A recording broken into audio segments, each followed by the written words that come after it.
Hello and welcome everyone to the Live Limitless Summit, where we are focusing all about having conscious, abundant, and empowered relationships. So, our relationships are often built on the projections, expectations, and judgments that which creates separation rather than communion and ultimately destroy the relationship. So, how to have conscious communication so that we can have harmony in all our relations. So, to those of you who do not know me, I am Neepam Jain and I love transforming people's limiting belief, pain, and trauma so that they can be the best version of themselves.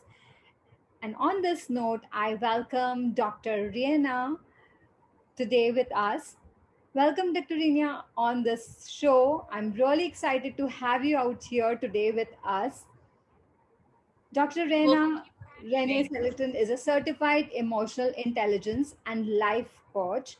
As a over 20 years of experience in leadership, development, consulting, and speaking, she successfully helped countless individuals, teams, and organizations become more productive, self aware, and thrive, providing them with tools to implement immediately so that they can thrive.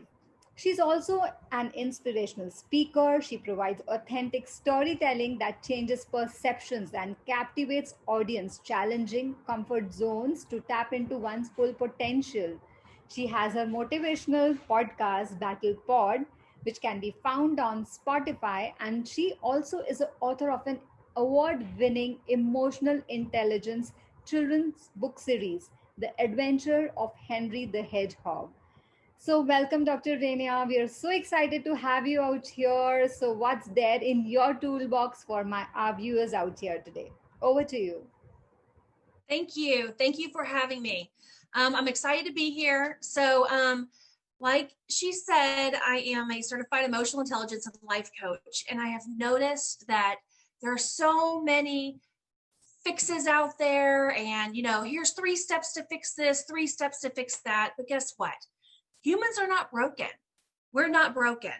And I provide a little bit of a different experience. So basically, this is all about conscious relationships, right? And one of my favorite quotes that I like, my mantra that I live by, is speak the truth even if your voice shakes.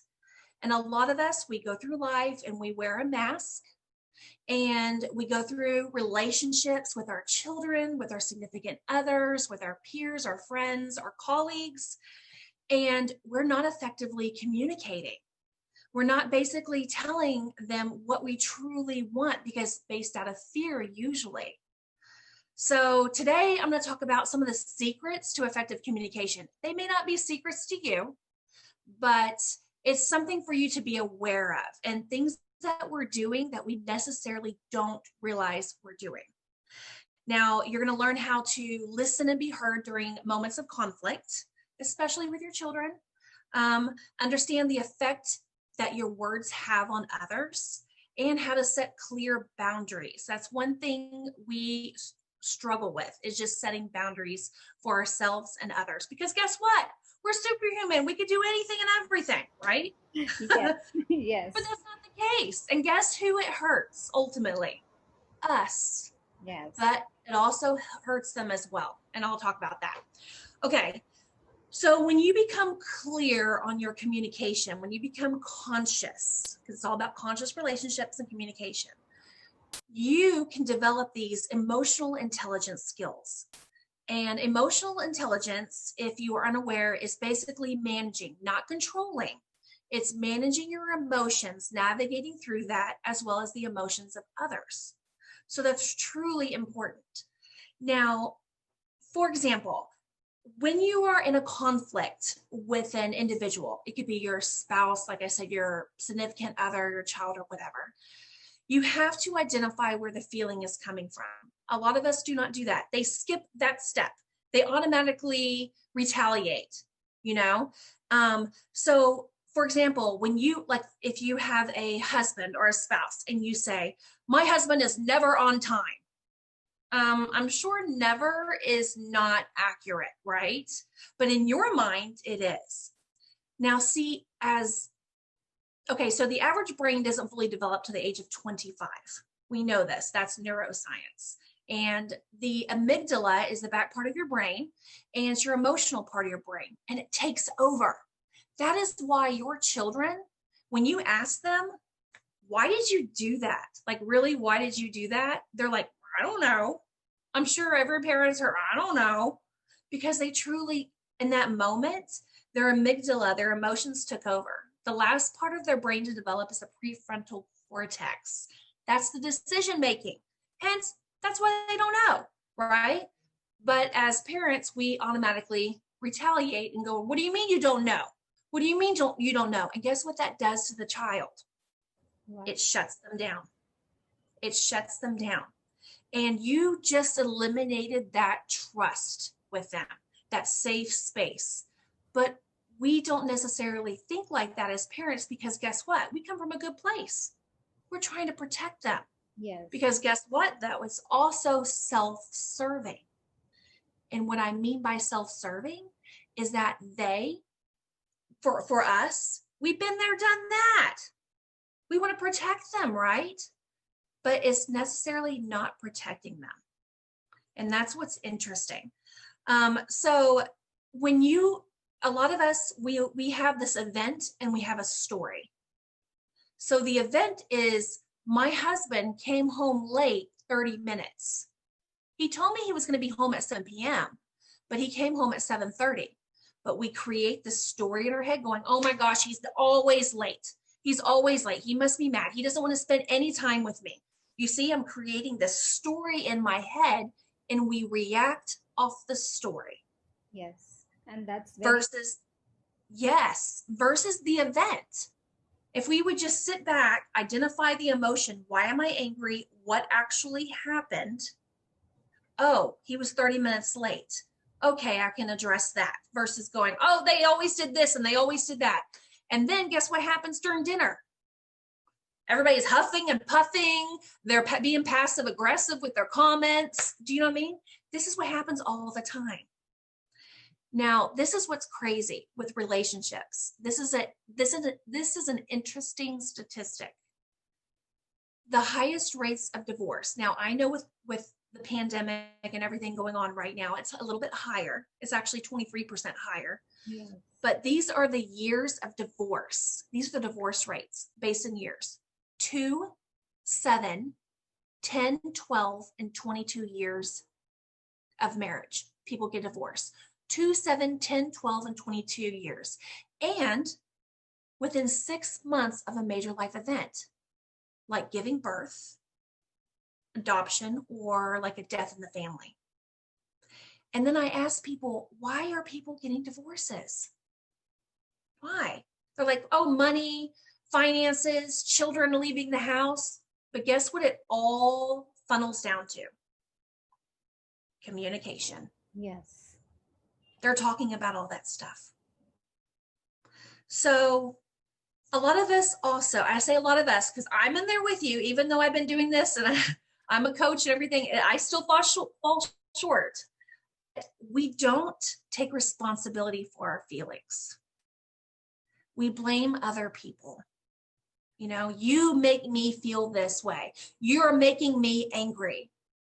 You're making me scared, right? You're making me not feel loved. They're not making you do anything. We have to take ownership of our own feelings. I have 3 children, and my youngest one's 8 years old. And if his sister tells him, you're making me mad, or you're making me angry, he's like, no, you own your own feelings. He's 8 years old in 3rd grade saying this. I so love that. Yeah, and actually, it's very, very true. We own our feelings, but we always held the opposite person responsible for whatever we are feeling and going through. Yes, because we have tons of feelings, over 40,000 different emotions. Now, not every day. I mean, if you have that many emotions surging through your body every day, you probably need to be seen by somebody else. But we have all these different emotions, and they're all valid, because nobody can argue your opinions, your feelings, your emotions. Nobody can. Those are yours. Those are yours to own. But when you blame somebody else for what you're feeling, that's almost like it's a victimization. You're not taking ownership. I'm the victim. I'm at the mercy of whatever you decide. And that's not the case. And unfortunately, that's when narcissism can rear its ugly head with the other party, the other person, because once you give them that control, and some people love that control. Humans love control. They're like, oh, well, then if I can control this, what else can I control? So don't give them that energy. Don't give them that power. If you're feeling neglected or ashamed or whatever, own it and say why. Don't say because you're making me do X, Y, and Z. You could be like, hey, I'm feeling really lonely right now because I feel like I'm just not getting enough time with you that I would really like. But here's the other trick. When you say that, you can't just be, this is what we all do. Well, I just want you to spend more time with me. What is that? Like what? Walking hand in hand, going to the movies, what is it? You have to announce specifically what you want. I'm lonely. You know what? Can you, I would love for you to, like, after dinner, would you mind sitting with me for 30 minutes so we can have a chat? You see how specific that is? But you have to go one step further. A chat about what? You have to prepare them because people can get on guard. You don't create that safe space and they will check out. Or, they can, if you keep saying stuff like, oh, I just want to spend more time with you. I feel so lonely. I just want to spend more time with you. Like we all do. It sounds like nagging. Yes. It sounds like nagging. And that's not where you're coming from. You just want your voice to be heard. Every human wants to feel seen, valued, and heard. They want to be validated. But we're just going about the wrong way. And it's sad because with a lot of my clients, it's so toxic and they get so wrapped up in their feelings, which is great that you want to feel to heal. Don't suppress them. But it's the way they communicate those feelings with other people. And I've noticed that we tend to hurt the people we love the most because we trust them. Guess what? They know our triggers. We know theirs. So that's why we hurt them. True. They're not mind reading. They're not mind reading. Just because you've been married to that person for a long time doesn't mean they're a mind reader. You have to specifically say what you want. And when you said mind read, we normally do not express ourselves in a very, we assume the other person has understood because he has or she has or my kids have been living with me or with me in the relationship. So we assume, we don't even express, and it's all going in your head, and that's how true it is. Yes, because we're comfortable with them. We know them. They know us. So it should be easy. But guess what? That's when it's more difficult because we let our guard down because we've been married for 20 years, whatever. I've known them since birth. They are my child. I know how they work. Everyone is on their own journey. And we have to listen to understand, not react. And I always tell everybody, and this is mind-blowing. If you don't take anything away, this is mind-blowing, this right here. Yes. True. Listen, the word listen and silent have the same letters. And everybody's like, what? That's amazing. I'm like, yes. So why can't we do it? Why can't we do it? Because we're constantly in our heads. Our little gremlins get in our head and say, oh, they didn't understand us. They're not understanding what I'm trying. They just don't understand. I've been there, done that. Come on, listen to me. Listen to me, So yeah. And one of the biggest things in my house is you cannot at least people. I don't know if you've heard this before, but we come from a good place, and I could tell you, I could be like, you could tell me, my daughter is, failing English or whatever. My daughter is failing English, and look at me. I'm like, well, at least your son's passing math. You see what I did there? We at least people all the time because we're coming from a good place. But I took away your space for you to sit in there. And I tried to paint the silver lining on that cloud and try to make it all better for you because I want it to be better for you. But also, it's self-serving because I'm uncomfortable in that moment and I don't know the answer because we want to fix people. So I'm like, oh, well, at least your son's passing math. And I just took away that from you. All you wanted probably, more than likely, was just to be like, I just want to tell you because this is on my heart right now. This is the emotion I'm feeling. Just be there with me. Yes, true. And then people are like, well, Dr. Skelton, what do I say in place? What do I say? I need to say something. Just sit there and go, you know what? That's must be painful. Or that must be, that must make you feel some type of way, right? Whatever you match their emotion. Sometimes I feel, Dr. Renea, being that space for the other person is all that Yes. is required, right? And it's so much easier, isn't it? Instead of going, oh my gosh, what do I do? What do I do? And all you have to do is like, you know what, that sucks. But guess what? I'm here for you if you need me. Yes. That's all. That's all you need to do. But we don't. We are conditioned to constantly try to help other people and fix people and fix. They don't want to be fixed. They want to be validated. They want to be heard. Simple. And it's so much easier because guess what? You don't have to have a solution. Exactly. So, Dr. Renee, I have a question out here. So, suppose if you are caught in a conflict, so how do you be at that time? How do you calm yourself down and so that you can be heard and even you can listen other person? Because normally it's a very we always react. We never respond to people. So, in that situation, what would be your piece of advice?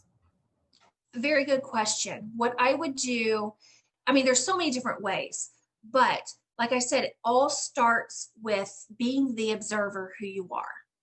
You have to separate the actual event from the story that's going on in your head. What is truly happening right now? You got to pause. I know that's very hard in the society to pause and be mindful and to reflect, especially in the heat of conflict. Everybody knows, no, I want to be the loudest one in the room. I'm right, you're wrong. Can't do that. You have to identify your emotion. Oh my gosh, I am feeling angry right now. I am feeling angry. Okay, got it. What actually happened? Step 2. What actually happened? Okay, got it. Then you can approach because you have to see the situation from both perspectives, not just your own.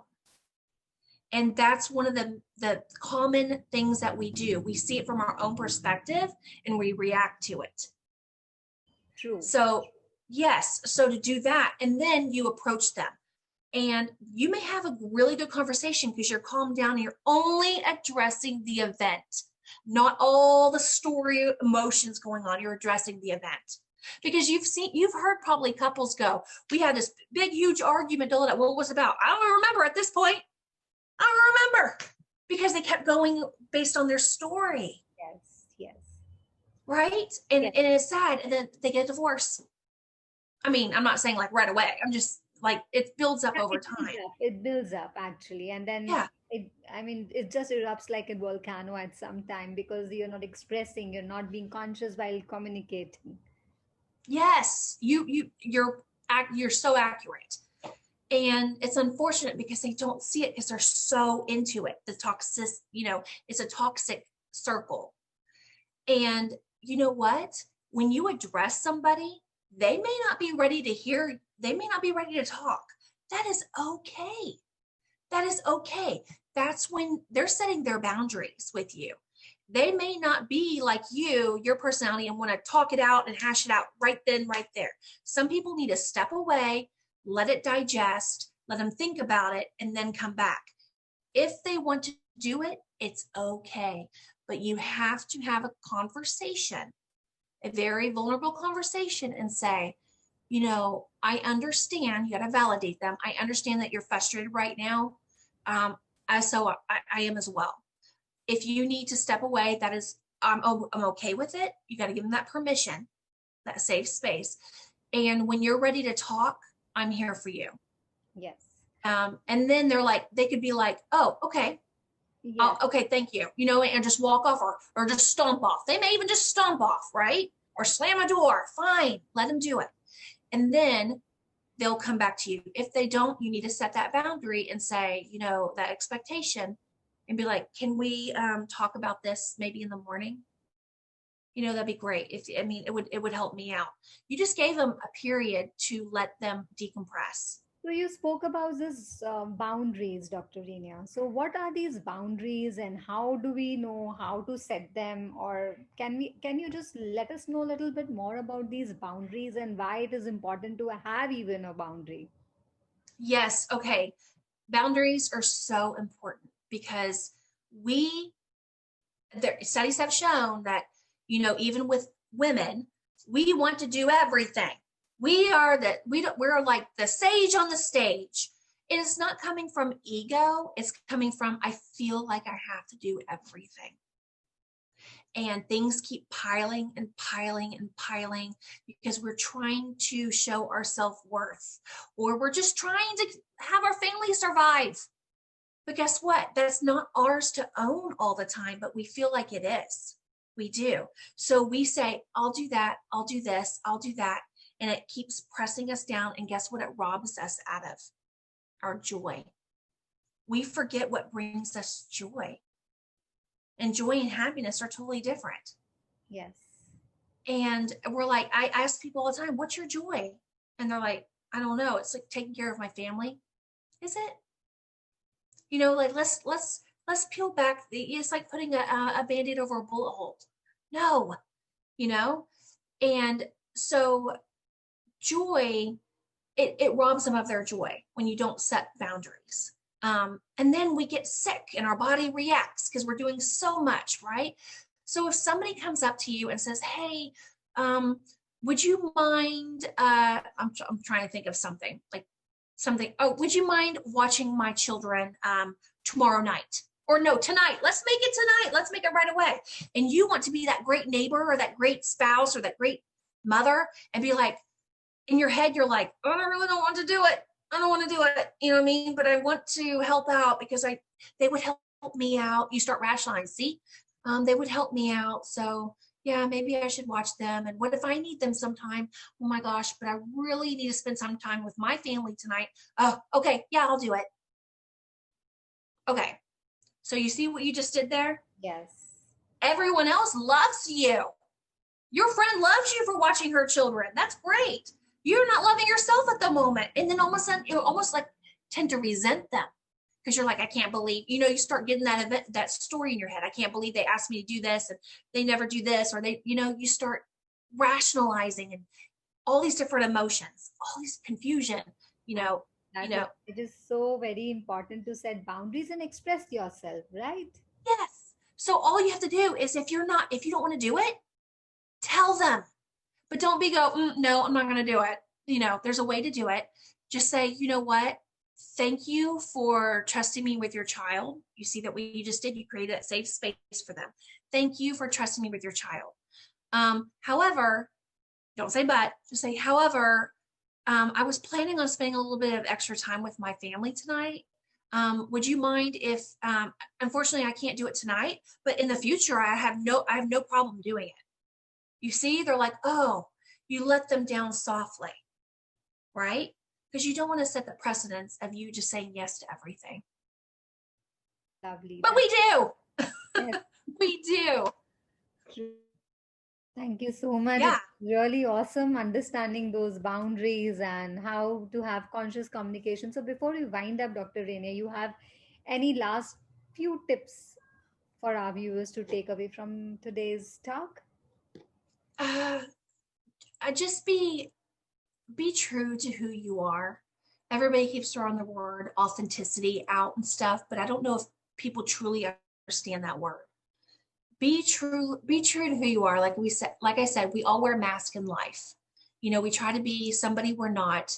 And everybody does it. It's just because we try to fit in with the social norms and the expectations. And I always say, you know what, be you, do you, for you. Know your worth, listen to other people's empathetically. Everyone has a story. Just slow down in life, pause, and listen to it. Because guess what? There is a common thread throughout all of us. But we're so busy in society that we're not realizing it. We're here to love and learn. We're here to love and learn. And quit hurting the people closest to you. They love you. Love them. Lovely. Thank you so much, Dr. Rina, for that piece of advice. And it would definitely serve as a golden nugget, which our viewers can take it from today. And so, thank you, viewers. I hope you enjoyed watching us and all the conversation which Dr. Rena has shared with us. So, do let me know your takeaways from this call. You can connect with me on virtually on the Facebook group where I go deeper in every topic, and so we can stay connected virtually. You can connect with Dr. Renia on her Facebook page, on her website. The links are getting in the description below. So stay in touch. Thank you, Dr. Rena, for all the amazing conversation, the insightful and the wonderful conversation. So bye for now. Thank you, viewers, for watching us. Stay safe, stay healthy, and love yourself a little more. Bye. See you soon.